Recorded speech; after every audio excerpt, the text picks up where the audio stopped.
Hey, friends, and welcome back to the Dyslexia Dialogue. As some of you know, I am Dr. Sherri Rochel, a mom and educator, and someone who has spent years in the classroom and now at the kitchen table with a dyslexic learner, helping them rediscover what they are truly capable of. If you joined us last week, you caught up on the good, the bad, and the ugly of dyslexia resources today.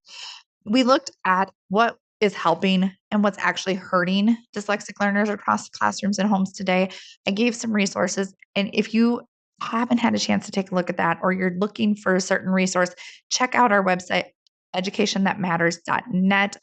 Under my blog, you can find the show notes from last week, along with all those links and resources. I am very excited. I think we are going to try TTRS with our little one here now that life is settling down and harvest is about to wrap up. Mom will be home again, so we're going to try TTRS and see if we can really build that. We spent a lot of time in the combine this fall, writing on windows, practicing some spelling words. Now we're going to integrate that into that beautiful software that we talked about last week. So as we continue on our journey, we're going to talk today about what thriving is.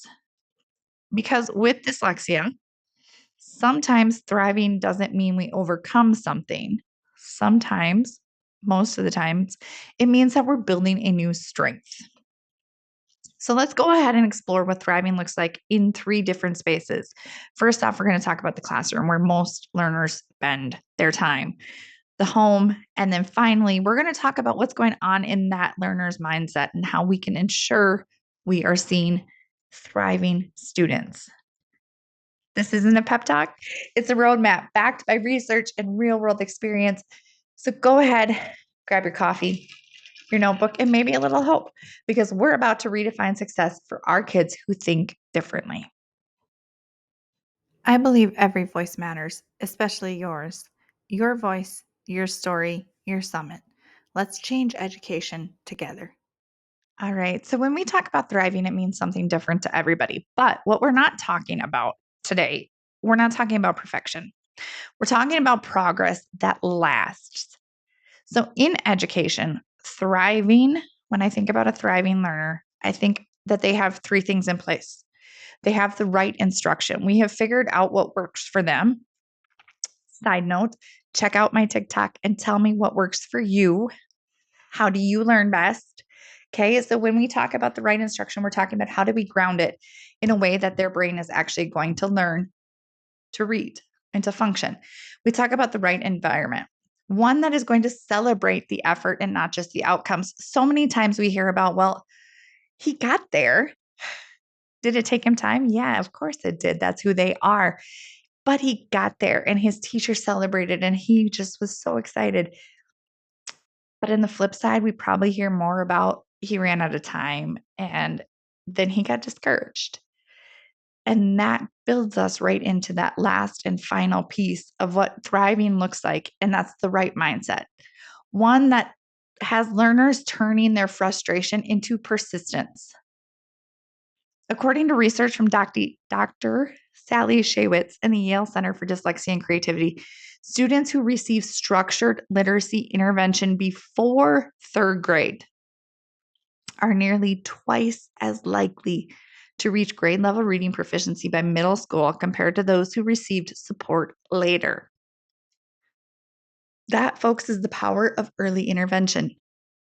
And not just early intervention, but evidence-based intervention. And that is where thriving really begins. But remember, thriving isn't just academic because I don't know about you, but with my dyslexic learner, I don't care if we come home with a C. Did we push through? Did we get there? That's what I'm looking for. It is an emotional sense. Thriving is when a child who once said, I can't, starts saying things like, I can, but it's just different. The British Dyslexia Association calls these little micro victories the moments that build belief.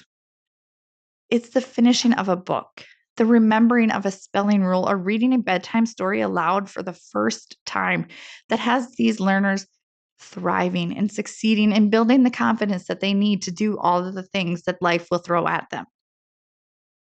Thriving happens when we are at the intersection of science and support. where instruction meets encouragement, because every small step forward builds the confidence that fuels the next one. Want a simple way to help every learner thrive? Discover the ETM method. Learn, trust, thrive. Grab the free guide at educationthatmatters.net. All right, now that we've talked about what thriving really is, let's talk about what it really looks like. And let's start where many of our kids spend the bulk of their day. Yeah, the classroom. So we've talked about structured literacy a lot, and we know that that is the gold standard for dyslexic learners. The National Reading Panel, the IDA, and decades of cognitive science all agree reading isn't a guessing game. It's a skill set that's built through explicit, systematic instruction in phonemic awareness, phonics, fluency, vocabulary, and comprehension. If you watch my conversation with Alex's mom, we talked about how vocabulary is something we don't focus enough on. That is a key piece to this, folks. So programs like Wilson, Barton, and Orton Gillingham or OG, they're not just reading programs, they're brain retraining systems. We talk and we teach sound symbol relationships explicitly that build in multisensory practice, where we literally are rewiring neural pathways. It's not a metaphor, it's actual neuroscience. Functional MRI studies from Stanford show that after 8 to 12 weeks of structured literacy instruction, dyslexic learners begin activating the same left hemisphere reading centers as neurotypical readers. We're not fixing them, folks. There's nothing wrong with them. We're teaching their brain a different way to think. Okay? And that is thriving. The brain is adapting through the right kind of instruction. So here are some classroom practices that work and that you can ask your teachers or teachers you can implement using color-coded word walls. This will help visual learners connect meaning to structure. I don't have my camera set to look and see very often behind me, so this is a first for some of you. But if you look behind me, this is one of my math boards for a college student of mine that I'm working with. Notice this is not a dyslexic learner, but this is who I am as an instructor because it's what works best in teaching. Everything is different colored. Every step is a different color because it's how our brain works, not only in the dyslexic mindset, but just in general. So color-coded word walls, color coding in general, chunking and repetition, using repetition and chunking of small things. It's going to reduce the working memory load. It allows them to pull things faster. Multisensory engagement, trace, tap, air writing, it all helps. My little one, I shouldn't call him little anymore, my 8-year-old, third grader, he knows, Mom, I have to hear it. I have to say it. I have to spell it. I need to write it. I need to do those things to activate my brain because my brain is a muscle. As we activate it, it builds. Finally, another practice that you can do in the classroom is explicit scaffolding. Give struggling readers a clear path forward. If you know that they're going to struggle with a word, don't just throw it at them. Help build them into it. Okay. Just as important as those are the accommodations that we give our students that will empower them. Audiobooks, oral assessments, text-to-speech tools. These are not crutches. They are truly equalizers. Dr. Louisa Moats, one of the architects of the science of reading, puts it perfectly. Accommodations don't make things easier. They make them possible. And when schools embrace that mindset, where students stop feeling like they're failing and they start realizing that they're capable. One of the strongest predictors of literacy growth is consistent communication between teachers, parents, and specialists. Weekly check-ins, shared progress notes, or even short text home can double, yes, double the speed of progress. Not because of the paperwork, but because of the alignment. When everyone rows in the same direction, kids are going to move faster and with so much less frustration. Thriving in the classroom starts with a team. It starts with a system that sees, supports, and celebrates the whole learner. One thing that I feel like we may forget to mention throughout these conversations, the classroom piece is not just about the teachers and the parents, the specialists, the administration. Yeah, they're all a part of it. But when it comes down to it, the most important piece of helping your child or your learner be successful in the classroom is hearing what they have to say. They know what works for them over years of learning and being in this position. They can tell you, yeah, I get it when I do it that way. Or they can say, I don't know. That didn't work. Please, please, please, irregardless of what age your child is, invite them to this conversation. What works for you? How can I help you to see things differently? How can I rework my brain to understand yours? Now, let's move on. As we continue in that thought process of not only do we need to bend the world to them and them to the world, not only do we need to bend them to the world, but we need to bend the world to them. Let's talk about how we go from the classroom to the kitchen table, because thriving at home isn't about perfect routines. I am far from perfect. For those of you who don't know a lot about me, here's a quick little deep dive. I am a farm wife. That means probably 3 months out of the year, I'm in a tractor and my kids are at home and doing the school thing. And I am running like crazy. And anybody who works a regular, 8 to 5 job, you get it. It's the afternoons and all of that is added in during harvest. We do our best, and I am far from perfect, but we try. And we're intentional in what we do. Okay. So, what we're going to talk about today is the intentional routines. Research from the National Center for Family Learning shows that children whose parents engage in daily literacy habits, even informal ones. Hey, mom, what you reading on your phone? They're going to make 2 to 3 times the reading gains of their peers who only receive that intervention at school. So, what do these intentional habits look like in the real life? Make reading a routine. It's not a battle, and it shouldn't feel like punishment. Find something they're interested in, whether it's comic strips or it is, in our house, a lot of the time, it's a farm paper. We love those farm papers, and I don't care. Help them listen to audiobooks during the car ride. Expose them to that vocabulary. Let your child follow along with the text. That's reading. It doesn't look like it, right? Audiobooks isn't something that we just are like, yep, they're reading.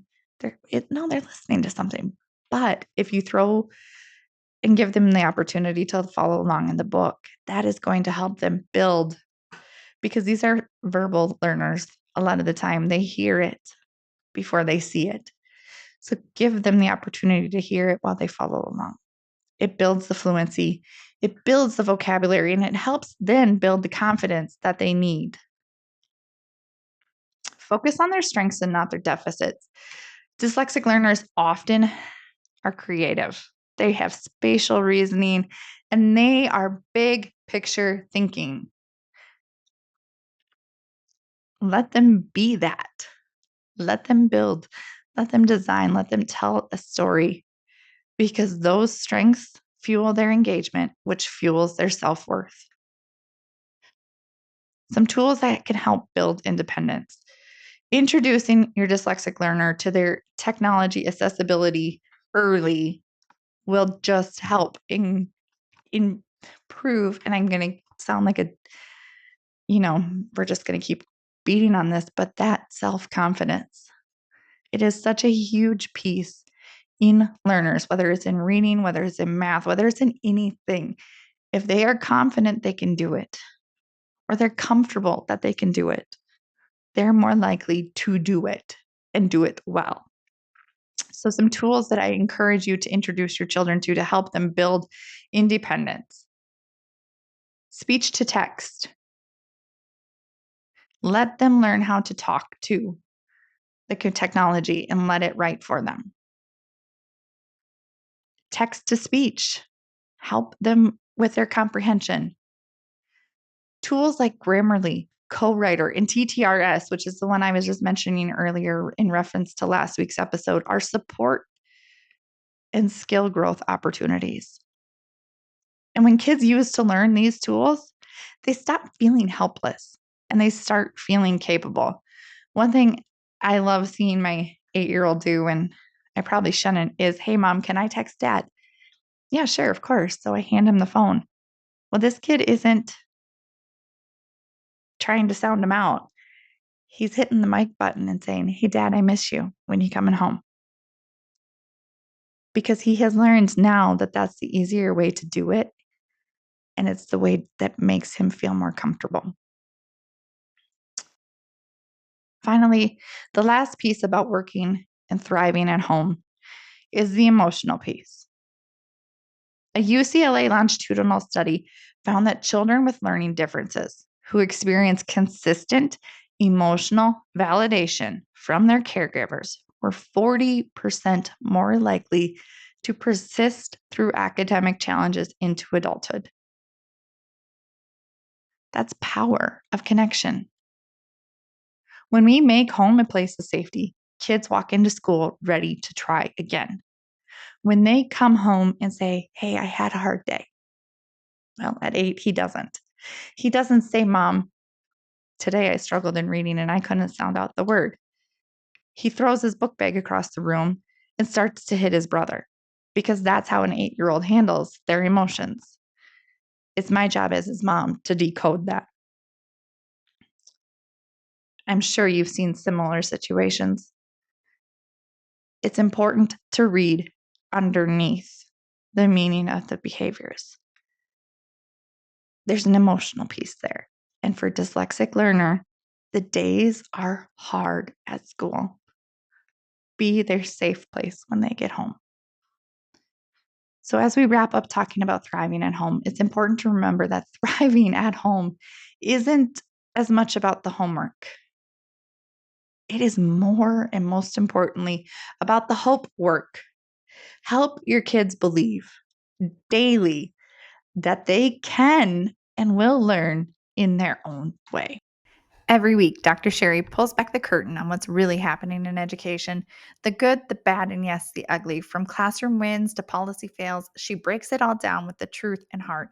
Tune into the good, the bad, and the ugly education edition, powered by Education That Matters, because every story in education deserves to be seen. We have talked now about thriving in the classroom and thriving at home. But the truth is, the most important transformation happens within the learner. Because dyslexia doesn't just affect reading, it also affects how they see themselves. I have worked with countless students who walked into my classroom believing they were stupid, lazy, broken, not smart enough. Yeah, traditionally I teach mathematics and accounting. That's my background. That's where I teach to teach, how to teach. There's one learner who stands out to me, and it baffles me to this day. This learner was a junior in high school, came into my room, and we were working on algebra topics. Not a favorite of many. Handed them the marker to write on the board. And they looked at me and said, "Are you sure?" I said, "Yeah, you got it right. I can see it on your paper. Just go." I've never been given the opportunity to do this before. As a junior, they had never been given the opportunity to show who they were or what they knew.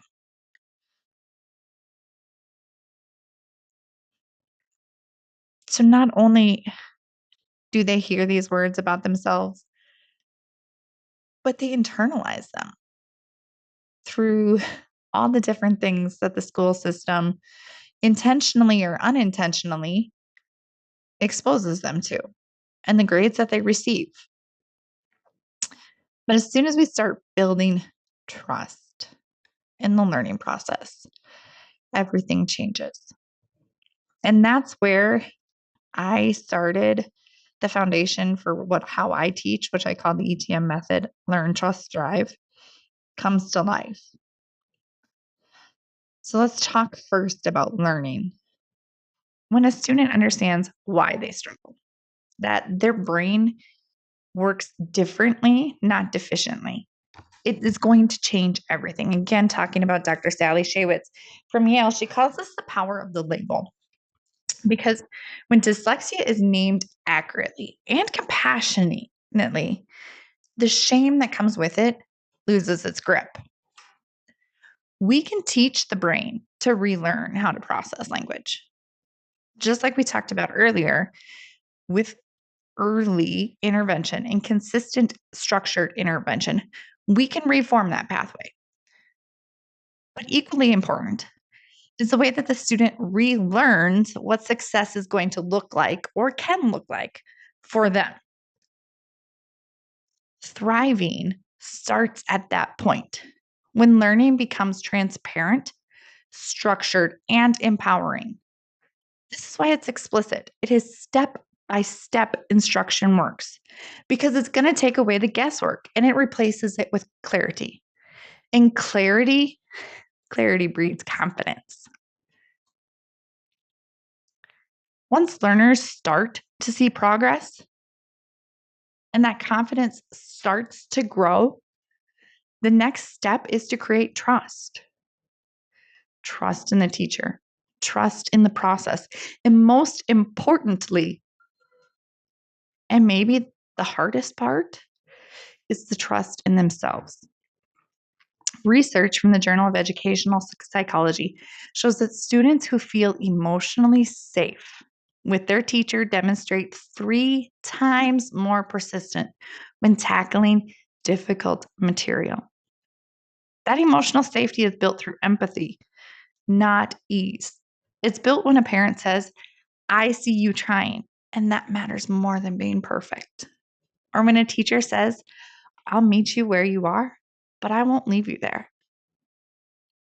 That's the trust piece in the learning process. And that's the trust piece that I implement in my ETM method.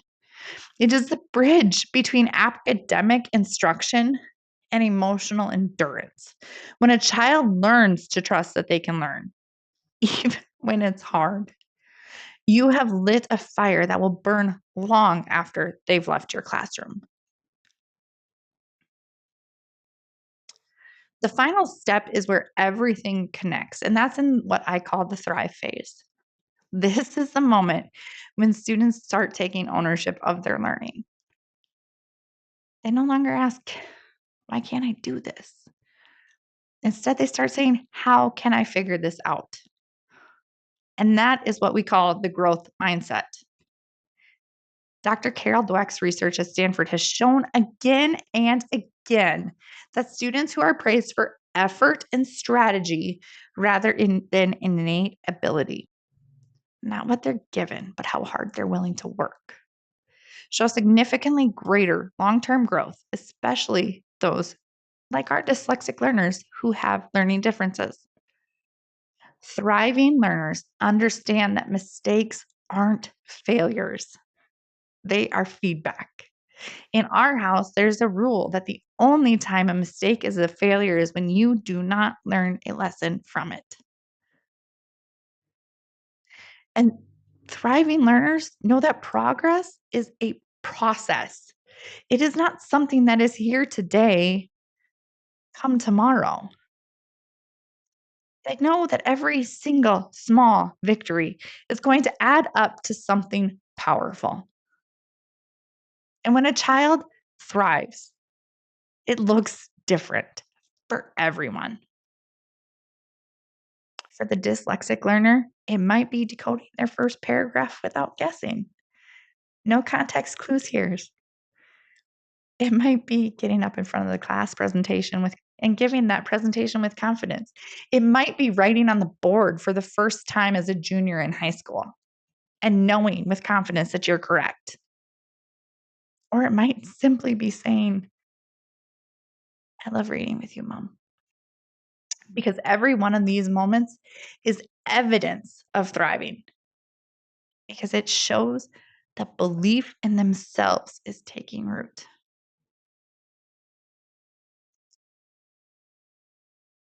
Thriving doesn't mean the challenges disappear. It means the learner has developed or is developing the skills, the mindset, and the support system to face those challenges with courage. So, whether you are a parent, a teacher, an advocate, a dyslexic learner yourself, remember learning builds confidence. Trust builds resistance. Trust builds resilience. And thriving builds freedom. When we give learners the tools to understand themselves, the trust to fail safely, and the structure to grow with purpose, they don't just read words differently. They see themselves differently. And that's when dyslexia stops being a barrier and becomes a bridge. Coming up next week, we're going to talk about how to recognize the early signs of dyslexia by age and grade level. This is one that has been requested by a number of my listeners. So I am going to tackle it in my days and doing the research in our final days of harvest in the combine. I will be writing notes and notes and notes and notes so that we can really tackle what it means and what it looks like by age and by grade level so that you, families, and teachers can step in early and prevent years of frustration. Because early doesn't just mean intervention, it means opportunity. Thank you for listening. I will see you next week on the Dyslexia Dialogues. And if you are interested in sharing your learner's story or maybe your own story of how you have succeeded with your dyslexia diagnosis, please reach out to sherri.rochel@outlook.com. I would love to hear and share your story today.